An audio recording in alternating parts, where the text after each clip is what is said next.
Ebenezer school बाड़ी में cyber जागरूकता का विशेष आयोजन। विद्यार्थियों को सिखाए डिजिटल सुरक्षा के गुर। बाड़ी news. Ebenezer mission senior secondary school बाड़ी में साइबर क्राइम जागरूकता को लेकर एक विशेष कार्यशाला का आयोजन किया गया, जिसमें विद्यार्थियों को डिजिटल दुनिया के सुरक्षित उपयोग के प्रति जागरूक किया गया। कार्यक्रम में मुख्य अतिथि के रूप में बाड़ी मजिस्ट्रेट आयुष गुप्ता उपस्थित रहे, जिन्होंने बच्चों को साइबर सुरक्षा के महत्वपूर्ण पहलुओं से अवगत कराया। कार्यक्रम की अध्यक्षता स्कूल चेयरमैन सुनील गर्ग ने की। इस अवसर पर डायरेक्टर राकेश गर्ग, अजय गर्ग तथा प्रिंसिपल मुकेश गुप्ता सहित विद्यालय स्टाफ मौजूद रहा। कार्यशाला में कक्षा 8वीं, 9वीं और 10वीं के विद्यार्थियों ने उत्साहपूर्वक भाग लिया और साइबर सुरक्षा से जुड़ी महत्वपूर्ण जानकारियां प्राप्त की। अपने संबोधन में मजिस्ट्रेट आयुष गुप्ता ने कहा कि वर्तमान डिजिटल युग में मोबाइल फोन, इंटरनेट और सोशल मीडिया का उपयोग जीवन का अभिन्न हिस्सा बन चुका है, लेकिन इसके साथ सावधानी बरतना भी उतना ही जरूरी है। उन्होंने विद्यार्थियों को साइबर बुलिंग, फर्जी सोशल मीडिया अकाउंट, निजी फोटो के दुरुपयोग, ऑनलाइन ठगी और ब्लैकमेलिंग जैसे साइबर अपराधों के प्रति सतर्क रहने की सलाह दी। उन्होंने विद्यार्थियों को जागरूक करते हुए कहा कि किसी भी अनजान लिंक पर क्लिक न करें, अपनी निजी जानकारी किसी के साथ साझा न करें और यदि कोई संदिग्ध गतिविधि नजर आए तो तुरंत संबंधित अधिकारियों को सूचना दें। साथ ही उन्होंने बताया कि साइबर अपराधों से निपटने के लिए कड़े कानून बनाए गए हैं, जिनके तहत पीड़ितों को न्याय दिलाने की व्यवस्था है। कार्यक्रम के दौरान विद्यार्थियों ने साइबर सुरक्षा से जुड़े विभिन्न प्रश्न पूछे, जिनका विशेषज्ञों द्वारा सरल और प्रभावी तरीके से समाधान किया गया। इससे छात्रों में डिजिटल सुरक्षा को लेकर जागरूकता और आत्मविश्वास दोनों बढ़ा। अंत में विद्यालय परिवार की ओर से सभी अतिथियों का आभार व्यक्त किया गया। विद्यालय के डायरेक्टर राकेश गर्ग एवं अजय गर्ग ने बताया कि यह कार्यशाला विद्यार्थियों के लिए अत्यंत ज्ञानवर्धक एवं उपयोगी सिद्ध हुई, जिससे उन्हें डिजिटल दुनिया में सुरक्षित रहने के महत्वपूर्ण उपाय सीखने को मिले। वो आपके बाद आपको फिर परस्यू करेगा कहीं ना कहीं और आपके साथ और लोगों को भी करेगा। तो हमारे लिए हमारे साथ हमें औरों की भी हमारे ऊपर जिम्मेदारी है, क्योंकि सब हम जो है समाज का हिस्सा हैं। तो बाकी अब आप मुझे बताओ कि कितने लोग आपके मोबाइल यूज करते हैं, खासकर 7 से 12 तक के बच्चे। जैसा सर ने बताया कि साइबर फ्रॉड और इन सब के बारे में आप लोगों को बताऊंगा। हमारा जो देश है वो आप लोगों का निर्भर है, क्योंकि आप कल जब कहीं ना कहीं पढ़कर आगे निकलेंगे और बहुत अच्छी जगह पर जाएंगे, तो जो भविष्य है वो सब आपके हाथ में है। तो ये हमारा कर्तव्य है और दायित्व भी है कि हम आप लोगों को जो आपकी पढ़ाई का जो सिलेबस है और ये करिकुलम होता है, उसके अलावा हम आपको जागरूक करें, आपको संवेदनशील बनाएं और आपको ऐसे जो मुद्दे होते हैं जो यूथ को बहुत ज़्यादा अफेक्ट करते हैं, उसके बारे में जानकारी दें। राजस्थान राज्य सेवा विधिक प्राधिकरण के द्वारा एक ट्रांसफॉर्मेटिव ट्यूजडेज करके एक अभियान कल से स्टार्ट किया गया। तो कल हम जैसे और स्कूल से गए थे, तो उसमें जो ये अभियान है ये मुख्यतः जो हमारे किशोर युवा युवतियाँ हैं, मतलब जैसे 7 से 12 तक के जैसे बच्चे होते हैं, मेनली फोकस उनके ऊपर है, क्योंकि और उनके जो अधिकार हैं, सुरक्षा, साइबर सुरक्षा है, पॉक्सो जैसे अपराध होते हैं या जैसे नशा मुक्ति, इस तरह के जो बिंदु होते हैं, उनके बारे में उनको संवेदनशील और जागरूक बनाने का पर्पज है इस कैंपेन का। इसमें जिस तरह से हमारा देश में परिवर्तन हो रहा है, बहुत फास्ट तरीके से देश में प्रोग्रेस हो रही है, डेवलपमेंट हो रहा है, और जिस तरह से जो डिजिटल डेवलपमेंट भी है वो भी बहुत तेज गति पर है, और जिस परिवेश में हम रह रहे हैं उसमें ये बहुत ज़रूरी है कि हम कि जो हमारे जो किशोर हैं, जो छोटे बच्चे हैं इस तरह की एज के, उनको पता होना चाहिए कि क्या चीज़ें हैं जिनसे हमें सतर्कता बरतनी चाहिए और दूर रहना चाहिए। आज मैं आप लोगों से साइबर सुरक्षा और ये फ्रॉड के बारे में बात करूँगा। बेसिकली हम सब लोग जितने भी हैं, चाहे हम छोटे हैं बड़े हैं, आज के टाइम में हर कोई इंसान मोबाइल, इंटरनेट, सोशल मीडिया का यूज़ कर रहा है। चाहे वो छोटा बच्चा हो, घर का कोई बड़ा हो, बुजुर्ग हो, सब लोग हम मोबाइल वगैरह यूज़ करते हैं। और विभिन्न प्लेटफॉर्म्स भी हैं हमारे सोशल मीडिया में, फेसबुक है, इंस्टाग्राम है, और बहुत ऐसी तमाम ऐप्स हैं जिनको हम यूज़ करते हैं। हम लोग यूज़ करते हैं, लेकिन हम लोगों को ये नहीं पता होता कि कहीं ना कहीं कुछ ऐसी चीज़ होती है जिसका हम लोग सभी शिकार हैं, लेकिन हमें पता नहीं होता कि ऐसा हमारे साथ हो गया है। इस दौरान जो ये चीज़ें यूज़ करते हैं, मोबाइल, ऑनलाइन प्लेटफॉर्म और ये सब, इसमें कई ऐसी चीज़ें भी होती हैं जिसमें हम जाने अनजाने में कुछ ऐसी चीज़ें भी कर जाते हैं जो कानून की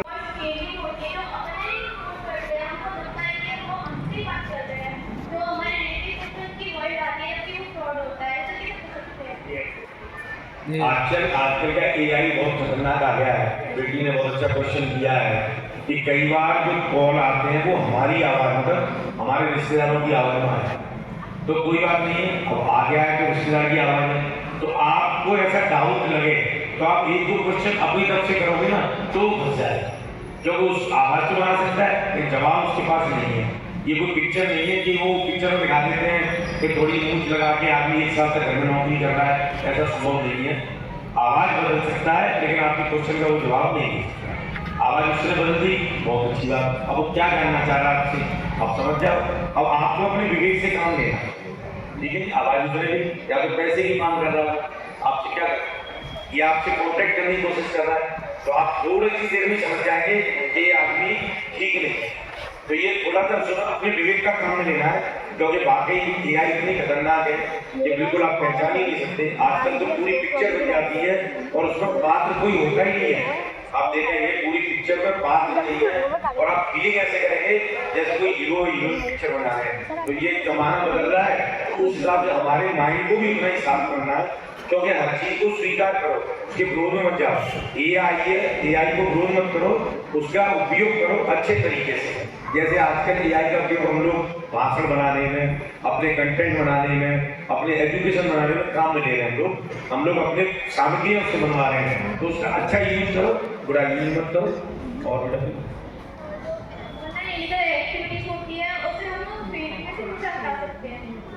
नहीं, इसके लिए तो क्या है, अगर आप ऑनलाइन में कोई भी दिक्कत आएगी तो उसकी ऑनलाइन की कंप्लेंट करनी होती है। जैसे कि मैं आपको बता दूं, जैसे फेसबुक चल रहा है और किसी ने आपके अकाउंट को हैक कर लिया, ठीक है। हैक करने के बाद में आपकी आईडी से तमाम तरह की गंदी गंदी चीज़ें डालना शुरू कर, पहले तो आपको पता ही नहीं पड़ेगा, फिर लोग आपको फोन करेंगे भाई साहब ये कैसी चीज़ डाल रहे हैं, ऐसा हमारे साथ हुआ है। तो उसके लिए एक तरीका है कि आप मिलने वाले सब लोगों से उस आईडी पर आप नीचे उसकी कमेंट डालना शुरू कर दो। आप तो फेसबुक पढ़ता है उसको, आप उसमें डाल दो कि ये अकाउंट हैक हो गया है और कृपया इसको हटाया जाए। अगर उस पर 100 लोग अगर डाल देंगे तो ऑटोमेटिकली फेसबुक उसको पढ़ के और उस खाते को डिलीट कर देगा।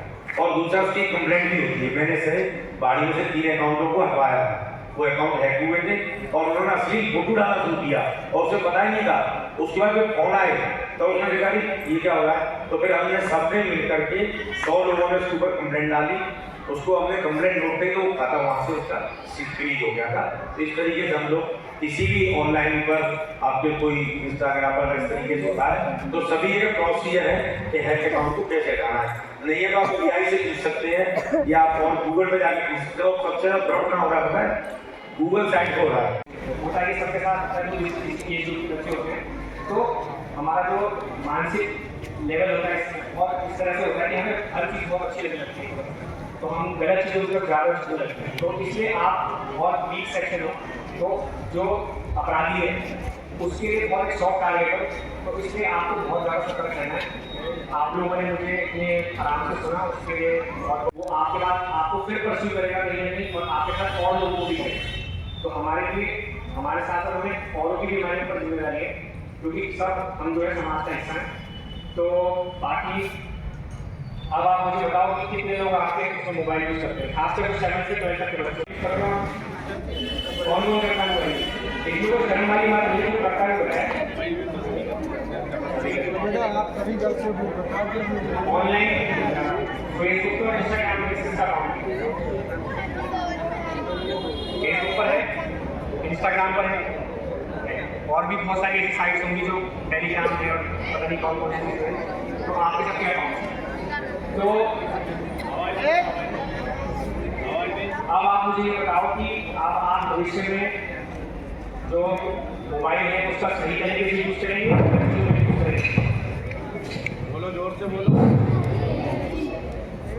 ऑनलाइन गेम्स खेलोगे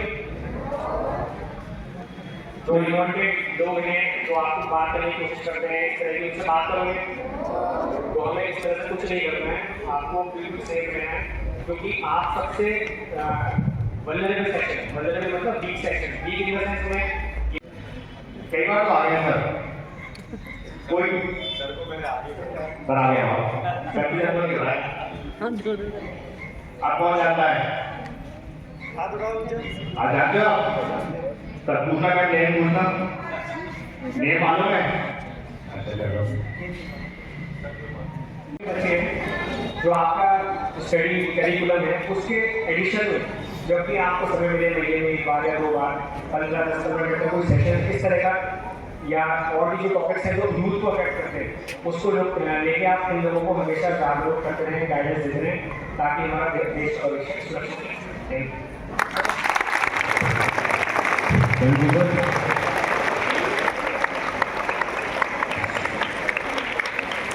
क्लियर हैं? बहुत अच्छा मैसेज सर के द्वारा आपको मिला है। टीचर्स भी इसको अभी क्लास में बच्चों को जागरूक करने के लिए बताएं। अब एक बच्चा 9-10 के एज में से हैंड्स अप करे कि यहाँ की प्रतिज्ञा लेंगे कि मोबाइल का मिसयूज नहीं करेगा। हैंड्स अप करो, करिए। एक आ जाओ, एक आ जाओ, सब भेजना एक बच्चे भेजो। मिसयूज नहीं करना है, केवल यूज करना तो है, मिसयूज नहीं करना है। नहीं यूज तो मैं नहीं कर रहा हूँ, मिसयूज को कर रहा हूँ। हाँ बोलो कि आपका My name is Jayprakash Goswami. I am class 8 9th और मैं प्रतिज्ञा लेता हूँ कि मैं अब मोबाइल का मिसयूज नहीं करूँगा। बहुत अच्छा। इसी तरह से सभी बच्चों को एक वोट देनी है और जो जागरूक नहीं है उनको जागरूक भी कर सकते हैं बड़े बच्चे, क्योंकि बाड़ी धौलपुर समर पंप केबल चोरी का आरोपी गिरफ्तार, नाबालिग निरुद्ध। बाड़ी न्यूज। बाड़ी शहर के कोटपाड़ा स्थित चौबेदार गली में समर पंप की केबल चोरी के मामले में पुलिस ने एक आरोपी को गिरफ्तार कर एक नाबालिग को निरुद्ध किया है। घटना 4 अप्रैल की शाम बारिश के दौरान हुई थी, जब चोर समर पंप की केबल काटकर फरार हो गए थे। पीड़ित प्रशांत पुत्र मुकेश विधौलिया की रिपोर्ट पर पुलिस ने मामला दर्ज कर जांच शुरू की। सीसीटीवी फुटेज और मुखबिर की सूचना के आधार पर पुलिस ने शाकिर निवासी कसाईपाड़ा को काली माता मंदिर के पास से पकड़ा। उसके पास से चोरी की गई केबल और कटर बरामद किए गए। कार्रवाई में एएसआई वीरेंद्र कुमार सहित पुलिस टीम का विशेष सहयोग रहा। राजाखेड़ा क्षेत्र के ग्राम दगरा में मारपीट कर किया व्यक्ति गंभीर घायल, इलाज के लिए हायर सेंटर के लिए किया रेफर। राजाखेड़ा न्यूज। राजाखेड़ा क्षेत्र के ग्राम दगरा निवासी स्वीटी पत्नी हरेंद्र सिंह नामक महिला ने राजाखेड़ा थाने में लिखित तहरीर देकर बताया है कि 7.4.26 को रात्रि करीब 11 बजे की बात है, तब प्रार्थिया और उसकी जेठानी सपना विदो कीर्तिराम ससुर बुद्धमचारी अपने घर पर सो रहे थे। रात्रि में शराब पी करके भजनलाल पुत्र श्रीराम, अनिल, सुनील पुत्र गण भजनलाल पहले प्लान बनाकर दुर्गिया पत्नी भजनलाल जातिगण निषाद निवासी दगरा थाना राजाखेड़ा हाथों में कुल्हाड़ी डंडा धारदार हथियार लेकर प्रार्थिया के घर आए और बुद्धमचारी को मारने लगे। तभी शोर सुनकर प्रार्थिया व जेठानी सपना जाग कर आई तो उक्त लोगों ने इनके साथ भी मारपीट करना शुरू कर दिया। मारपीट के दौरान भजनलाल ने कुल्हाड़ी से वार किया, जिससे बुद्धमचारी के शरीर पर कई चोटें आई, जो बुरी तरह घायल व लहूलुहान हो गया। तया अनिल व नील ने प्रार्थिया व सपना के साथ लाठी व धारदार हथियार से मारपीट की, जिससे दोनों के शरीर पर चोटें आई। दुर्गिया ने भी डंडे से मारपीट की। फिर उक्त सभी लोगों ने ब्रह्मचारी को जमीन पर पटक लिया और लाठी इंडों से खूब पीटा, जिससे बुद्धमचारी की हालत गंभीर हो गई। उक्त लोगों ने मां बहन की गंदी गंदी गाली देते हुए जान से मारने की धमकी दी। फिर बुद्धमचारी को घायल अवस्था में कर भाग गए। फिर ब्रह्मचारी को राजाखेड़ा सरकारी अस्पताल में भर्ती कराया, जहां से उसे हायर सेंटर के लिए रेफर कर दिया, जिसका शमशाबाद में मेना हॉस्पिटल के अंदर इलाज चल रहा है। गांव दगरा से हम रात शाम को सो रहे थे, भजनलाल आया था, अनिल, सुनील, दुरैया। शाम को उन्होंने हमको मारपीट की है, छिड़खाने की है, हमको मारते मारते सड़क पे ले आते खींचते खींचते। फिर हम भागे ससुर के, फिर हमारे ससुर आए थे हमको बचाने के लिए। वो इतने मारे उनने, सो मुश्किल बचने की कोई नहीं है गुंजाइश, इतने मारपीट की है। और हमारे चोट आई है हाथ पैर में, सब में उन्हें बहुत पीट रहे हैं हम। क्या नाम है आपका? सपना। सपना। गांव दगरा। क्या हुआ था? झगड़ा शाम को पी के आए थे, हमारे घर में हम सो रहे थे। कौन कौन आया था? अनिल, सुनील, भजनलाल और दुरैया। आके उन्होंने क्या किया? आगे उन्होंने छेड़खानी की थी, हमारे कपड़े बिस्तर उतारे थे, हमारे बस्तर सारे, और हमको पीटा था। फिर हम चिल्लाने लगे, बाहर आने लगे तो हमारे ससुर जी आए थे। हमारे ससुर जी आए थे, वो भी बहुत तेज मारे थे। उनकी तो कोई बचने की समझदार नहीं है। तो साड़ी नहीं रही थी और साया भी पट गया था। तो मेरे साड़ी सारे कपड़े उतार दिए थे आप लोगों को? सारे मेरे तो नान के बाल भी ले गए थे। दूसरी साड़ी आपको चोट आई है कहीं पे? हाँ, दिखाओ। चोट आई है। सर फटाया आपको? हाँ, और पैरों में उनको करके बहुत चोट है। ये अंदर भी चोट है, सारे पैरों में। और ठीक। हमारे ससुर की तो कोई वो नहीं है, बचे ठीक। गाँव का नाम दरगरा है, भजन लाल। अनिल और सुनील मेरे घर में कूद गए थे पीटने के लिए, छेड़छाड़ की है, और करते करते और दुर्गिया साथ थी। हम करते करते बाहर आ गए। हम तो बाहर और पीटे थे तो हम भागे फिर ससुर के पास गए। हमारे ससुर आए थे तो वो भी डाल रहे थे उन्हें मारते मारते, और वो तो बेहाल कर दिए ससुर। और चोट तो हमारे भी आई है, देखो ये और हाथ पैरों में भी है, और अंदर ही चोट है पैरों में। ससुर की तो कोई चांस ही नहीं है बचने का। हाथरस पत्रकार की हत्या पर उबाल, कार्रवाई की मांग। आगरा न्यूज। हाथरस में पत्रकार वेद प्रकाश शर्मा उर्फ सोनू की निर्मम हत्या से पत्रकारों में भारी आक्रोश फैल गया।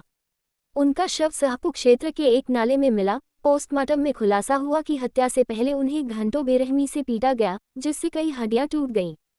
मृतक ने 5 दिन पहले ही हत्या की आशंका जताते हुए पुलिस को तहरीर दी थी, लेकिन कार्रवाई नहीं होने से नाराज पत्रकारों ने शंभुनाथ पुरोहित के नेतृत्व में एसपी कार्यालय पर धरना दिया। बढ़ते दबाव के बाद एसपी चिरंजीव नाथ सिन्हा ने संबंधित चौकी प्रभारी और बीट कांस्टेबल को निलंबित कर दिया तथा मामले की जांच के आदेश दिए। साथ ही आरोपियों की गिरफ्तारी के लिए टीमें गठित की गई हैं। आश्वासन के बाद धरना समाप्त हुआ, लेकिन पत्रकारों ने चेतावनी दी है कि जल्द कार्रवाई नहीं होने पर वे लखनऊ जाकर आंदोलन करेंगे। पत्रकार एक सब मिला, बहुत बेरहमी से उसको मारा गया। अगर शासन प्रशासन अगर थोड़ा सा संज्ञान लेता तो वो बच्चा बच जाता। सबसे बड़ी बात यह है कि संगठन किसी में रहो और पत्रकार एकता एक जरूर रखनी चाहिए, जो पत्रकार के द्वारा ही संगठन प्राप्त होते हैं। और पत्रकारों को जागना होगा, अधिकारियों से संपर्क रखें। अगर किसी पत्रकार को अगर कोई परेशानी आती है इस जिले में तो कभी भी आप फ़ोन मिलाएंगे। ग्रामीण पत्रकार स्टेशन आपके साथ 24 घंटे खड़ा है और शासन प्रशासन से हर बात का जवाब लेना और देना जानता है। ये पत्रकारों की ताकत है। इस जिले के अंदर किसी पत्रकार को अपमान नहीं होना देना जाएगा किसी थाने कोतवाली में। ये एसपी साहब ने आश्वासन दिया है और इसकी शीघ्र ही खुलासा होगा और अपराधी जेल के अंदर होंगे, उनको कड़ी से कड़ी सजा दिलवाई जाएगी। फतेहपुर सीकरी लोकसभा क्षेत्र में ओलावृष्टि से फसलें हुई बर्बाद।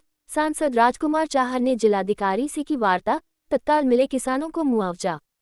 आगरा न्यूज। फतेहपुर सीकरी लोकसभा क्षेत्र के विभिन्न गांवों में हाल ही में हुई ओलावृष्टि और तेज बारिश ने किसानों की मेहनत पर पानी फेर दिया। खेतों में खड़ी गेहूं और सब्जियों की फसल पूरी तरह बर्बाद हो गई है, जिससे अन्नदाताओं के सामने आजीविका का गहरा संकट खड़ा हो गया है। सांसद चाहर ने बताया कि फतेहपुर सीकरी बाह फतेहाबाद खेरागढ़ आगरा ग्रामीण विधानसभाओं में किसानों की फसलें नष्ट हो गई हैं। किसानों की ऋण वसूली स्थगित कर दी जाए व बिजली बिल की वसूली भी स्थगित की जाए। स्थिति की गंभीरता को देखते हुए सांसद राजकुमार चाहर ने जिलाधिकारी से वार्ता कर प्रभावित किसानों को शीघ्र मुआवजा दिलाने की मांग की। उन्होंने प्रशासन से कहा है कि नुकसान का सर्वे कराकर किसानों को जल्द से जल्द आर्थिक सहायता प्रदान की जाए, ताकि वे इस कठिन समय से उबर सकें। लेखपाल घर बैठे या गांव में पार्टी बंदी के आधार पर प्रभावित होकर रिपोर्ट न दे, सही रिपोर्ट किसानों के हित में दें। सांसद ने भरोसा दिलाया कि हर प्रभावित किसान तक राहत पहुंचाने के लिए हर संभव प्रयास किए जाएंगे। किसानों की फसलें बर्बाद हुई, भयंकर ओलावृष्टि हुई है। फतेहपुर सीकरी में भी हुई है, आगरा ग्रामीण में भी हुई है, बाह में भी हुई है, फतेहाबाद में भी हुई है और खेरागढ़ सहित हमारे सभी एतमादपुर सहित सभी जनपद में भयंकरतम ओलावृष्टि, तूफान, अतिवृष्टि, बारिश ये हुई। इसके कारण किसानों की फसलें बर्बाद हुई। इसी के अंतर्गत हमने आज जिलाधिकारी आगरा से विस्तृत चर्चा की है कि कोई भी किसान जिसका फसल बर्बादी हुई हो वो मुआवजे से वंचित न रह जाए। जिनके मकान गिरे हों, जो घायल हुए हों, उनको भी मुआवजा दिया जाए। मैं घायलों को भी देखने पिछले दिनों एसएन हॉस्पिटल गया था और मैंने सारी जानकारी से, कल माननीय मुख्यमंत्री जी आए थे आगरा में, ग्रेटर आगरा के लॉन्चिंग और शिलान्यास के लिए, तो जब वो ग्रीन रूम में बैठे थे तो वहाँ भी मैंने मुख्यमंत्री महोदय को भी आगरा के बारे में बताया है और मुख्यमंत्री जी ने भी आवश्यक निर्देश दिए हैं। तो मैं यही कह सकता हूँ कि किसी भी किसान को जिसको भी क्षति हुई है वो मुआवजे से वंचित न रहेगा, ऐसा सरकार की ओर से विश्वास है। ठीक। धौलपुर सड़क हादसे में सिंचाई विभाग के क्लर्क की मौत। बसेरी न्यूज। बसेरी क्षेत्र में अज्ञात वाहन की टक्कर से सिंचाई विभाग के क्लर्क पवन कुमार की मौत हो गई। हादसा मंगलवार रात करीब 8 बजे गांव खिड़ोरा के पास हुआ, जब वह ड्यूटी से घर लौट रहे थे। टक्कर के बाद गंभीर रूप से घायल पवन कुमार को परिजन बसेरी अस्पताल ले गए, जहां से उन्हें हाई सेंटर रेफर किया गया, लेकिन रास्ते में ही उन्होंने दम तोड़ दिया। बुधवार को पोस्टमार्टम के बाद पुलिस ने मामला दर्ज कर अज्ञात वाहन की तलाश शुरू कर दी है। मृतक नागौरी गांव के निवासी थे। बाड़ी अवकाश कटौती के विरोध में शिक्षक संघ का ज्ञापन। बाड़ी न्यूज। बाड़ी में राजस्थान शिक्षक संघ सियाराम ने शिविरा पंचांग 2026-27 में ग्रीष्मकालीन अवकाश में 10 दिन की कटौती और संस्था प्रधानों के एक विशेष अवकाश समाप्त करने के विरोध में एसडीएम भगवत शरण त्यागी को मुख्यमंत्री के नाम ज्ञापन सौंपा। जिलाध्यक्ष रामनिवास मीना के नेतृत्व में शिक्षकों ने आदेश वापस लेने, दोनों विशेष अवकाश बहाल करने और कटौती खत्म करने की मांग की।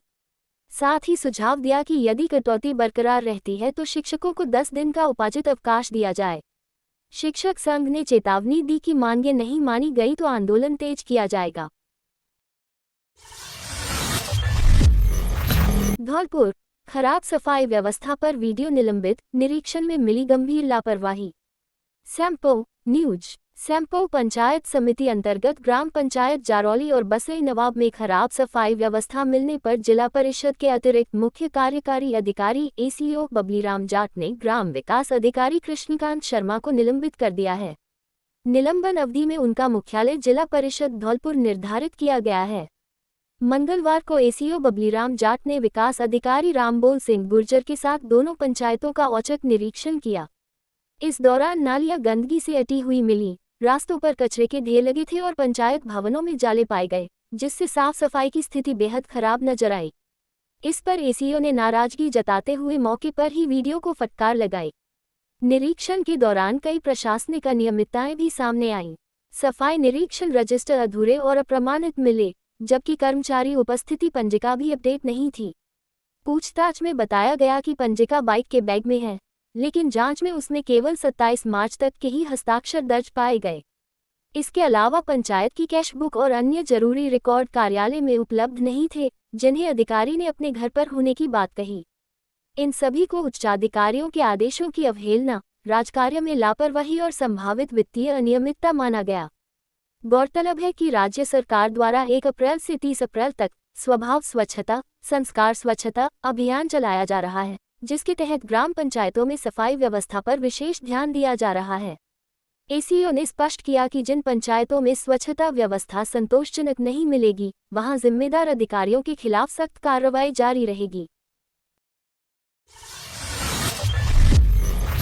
बसेरी पुलिस की बड़ी कार्रवाई, अवैध कट्टा बरामद, 1 आरोपी गिरफ्तार।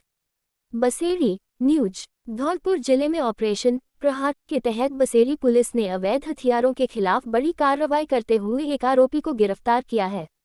पुलिस ने आरोपी राजबहादुर उर्फ निक्की 32 निवासी हरजूपुरा के कब्जे से 12 बोर का अवैध देशी कट्टा और 1 जिंदा कारतूस बरामद किया। पुलिस के अनुसार 7 अप्रैल को गश्त के दौरान मुखबिर की सूचना पर बयाना रोड स्थित पिपरोन पुलिया के पास घेराबंदी कर आरोपी को पकड़ा गया। तलाशी में हथियार मिलने पर आर्म्स एक्ट की धारा 3/25 में मामला दर्ज कर उसे मौके पर ही गिरफ्तार कर लिया गया। प्रकरण में आगे की जांच जारी है। इसके अलावा पुलिस ने आम शांति भंग के आरोप में 6 अन्य लोगों को भी गिरफ्तार किया है। ये कार्रवाई भरतपुर रेंज के आईजी कैलाश बिश्नोई और एसपी विकास सांधवान के निर्देशन में की गई। पुलिस ने साफ किया है कि अवैध हथियारों के खिलाफ अभियान आगे भी जारी रहेगा। सचिव रेखा यादव ने किया बाल संप्रेषण एवं किशोर गृह का निरीक्षण।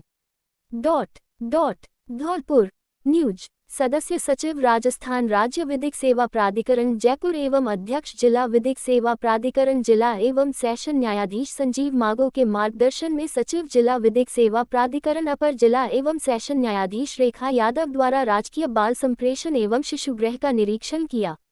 निरीक्षण के समय कुल 11 विधि से संघर्षरत 1 देखरेख एवं संरक्षण 2 शिशु उपस्थित मिले। सचिव ने सर्वप्रथम शिशुगृह का निरीक्षण किया। निरीक्षण के दौरान में दोनों शिशुओं के स्वास्थ्य के बारे में जानकारी लेने पर प्रबंधक ने बताया कि एक शिशु जो कि मानसिक रूप से बीमार है उसका इलाज जारी है। साथ ही शिशुओं के लिए उपलब्ध चद्दरों को साफ सुथरा रखने एवं खिड़कियों में लगे पर्दों को दिन में खुला रखने के भी निर्देश दिए। विधि से संघर्षरत बच्चों के लिए उपलब्ध आवासीय व्यवस्था, भोजन की गुणवत्ता, स्वच्छता, सुरक्षा प्रबंध, चिकित्सा सुविधा, परामर्श सेवाएं, शिक्षा एवं कौशल प्रशिक्षण गतिविधियों आदि सुविधाओं का जायजा लिया एवं विधि से संघर्षरत बच्चों से व्यक्तिगत रूप से संवाद कर उनकी समस्याओं एवं आवश्यकताओं की जानकारी ली गई। सचिव द्वारा बच्चों से प्रतिदिन कार्यकलाप की जानकारी लेने पर बच्चों ने बताया कि प्रतिदिन पढ़ाई के साथ साथ कैरम इत्यादि भी खेलते हैं। साथ ही सचिव द्वारा बच्चों से लड़ाई झगड़ा के बारे में भी जानकारी ली एवं उनको मिलजुल कर रहने के लिए भी प्रेरित किया। बच्चों ने बताया कि यहाँ लाइट नहीं आती है, इस पर अधीक्षक ने बताया कि यहाँ लाइट की समस्या रहती है एवं इन्वर्टर भी खराब है। इस संबंध में सचिव ने अधीक्षक को निर्देशित किया कि इन्वर्टर या जनरेटर इत्यादि की व्यवस्था करे जिससे बच्चों को पढ़ाई एवं स्वास्थ्य से संबंधित परेशानी न हो। गैस वितरण में सख्ती, बिना बुकिंग नहीं मिलेगा सिलेंडर, ई-केवाईसी अनिवार्य। धौलपुर न्यूज। वैश्विक स्तर पर ऊर्जा आपूर्ति को प्रभावित कर रहे अंतर्राष्ट्रीय हालातों के मद्देनजर जिले में गैस वितरण व्यवस्था को पारदर्शी एवं सुचारू बनाने के लिए प्रशासन ने सख्त निर्देश जारी किए हैं। जिला रसद अधिकारी मनी खींची ने बताया कि गैस की कालाबाजारी पर रोक लगाने और वास्तविक उपभोक्ताओं तक सिलेंडर की समय पर आपूर्ति सुनिश्चित करने के लिए नियमों में कड़ाई की गई है। उन्होंने स्पष्ट किया कि अब उपभोक्ताओं को गैस सिलेंडर केवल पूर्व बुकिंग के आधार पर ही उपलब्ध कराया जाएगा। डिलीवरी के समय उपभोक्ता को अपनी गैस डायरी दिखाना अनिवार्य होगा ताकि उसमें सही प्रविष्टि की जा सके। यदि डायरी उपलब्ध नहीं है या ई-केवाईसी अधूरी है और हॉकर सिलेंडर वापस ले जाता है तो उपभोक्ता से अपील की गई है कि वे विवाद न करें और नियमों का पालन करते हुए सहयोग करें। फर्जी कनेक्शनों और अनियमितताओं पर अंकुश लगाने के लिए सभी उपभोक्ताओं के लिए ई-केवाईसी अनिवार्य कर दी गई है। अधिकारी ने बताया कि उपभोक्ता अब घर बैठे ही अपने मोबाइल के माध्यम से निःशुल्क ई-केवाईसी कर सकते हैं। इसके लिए उन्हें अपने गैस कंपनी का आधिकारिक ऐप और आधार फेस आईडी ऐप डाउनलोड कर लॉगिन करना होगा तथा फेस स्कैन के माध्यम से पहचान सत्यापन पूरा करना होगा। जिला रसद अधिकारी ने उपभोक्ताओं से अपील की है कि वे किसी भी प्रकार की भ्रामक सूचनाओं पर ध्यान न दें और गैस वितरण व्यवस्था को सुचारू बनाए रखने में विभाग का सहयोग करें। छापेमारी में 8 सिलेंडर जब्त, कार्रवाई जारी। विभाग द्वारा जिले में गैस एजेंसियों की नियमित निगरानी की जा रही है। मंगलवार को 3 स्थानों पर छापेमारी कर 8 सिलेंडर जब्त किए गए। वहीं समर्थ मिष्ठान भंडार पर 19 किलोग्राम के 25 खाली सिलेंडर पाए जाने पर नियमानुसार कार्रवाई की गई। इसके अतिरिक्त विभिन्न गैस एजेंसियों द्वारा कुल 2950 सिलेंडरों का वितरण कर आमजन को राहत प्रदान की गई। नुनहेरा में सड़क निर्माण पर उठे सवाल, भ्रष्टाचार के आरोपों से ग्रामीणों में आक्रोश।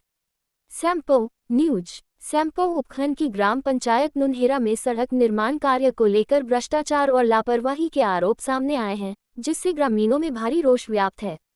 बताया जा रहा है कि सरकारी स्कूल के पास पिछले करीब 5 वर्षों से जलभराव की समस्या बनी हुई थी, जिसे लेकर ग्रामीणों ने कई बार शिकायतें की और अंततः आंदोलन के बाद प्रशासन ने सड़क निर्माण कार्य शुरू कराया। हालांकि निर्माण शुरू होते ही गुणवत्ता को लेकर सवाल उठने लगे हैं। स्थानीय ग्रामीणों और युवाओं ने मौके पर पहुंचकर जांच की तो पाया कि आरसीसी सड़क की मोटाई मानकों के अनुरूप नहीं रखी जा रही है और निर्माण में घटिया सामग्री का उपयोग किया जा रहा है। ग्रामीणों का आरोप है कि ठेकेदार और संबंधित अधिकारी मिलकर केवल खानापूर्ति कर रहे हैं और सरकारी धन का दुरुपयोग हो रहा है। स्थानीय निवासी करण परमार ने कहा कि लंबे संघर्ष के बाद काम शुरू हुआ, लेकिन इसमें भी भ्रष्टाचार हावी है। ग्रामीणों ने प्रशासन से मांग की है कि निर्माण कार्य की निष्पक्ष जांच कराई जाए और दोषी ठेकेदार व कर्मचारियों के खिलाफ सख्त कार्रवाई की जाए ताकि जनता के पैसे का सही उपयोग सुनिश्चित हो सके।